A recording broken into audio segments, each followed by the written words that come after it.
Au Gabon, plus de 600 participants sont attendus pour ce concours célébrant la diversité linguistique des peuples bantous et la richesse de la langue française. Cette compétition, initiée par l'Agence universitaire de la francophonie, vise avant tout à mettre un accent sur les langues en voie de disparition.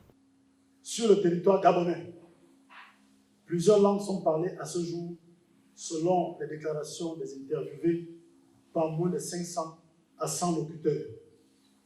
C'est le cas du Devia, du Tumili, du Mutomolo, du Kako, etc.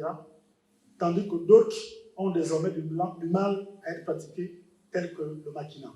Pour cette première édition, plusieurs langues bantoues sont au programme. Le plus grand nombre de participants revient au groupe ethno-linguistique FAN, qui, eux, sont à près de 200 inscrits. Le groupe ethno-linguistique Iponu, 120 inscrits.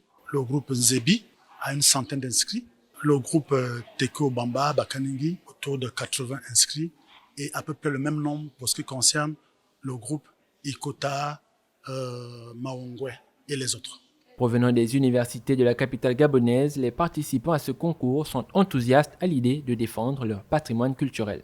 Nos langues vernaculaires nous définissent. Nos langues, c'est notre culture, c'est notre identité. On ne peut pas oublier d'où l'on vient, ce sont nos origines.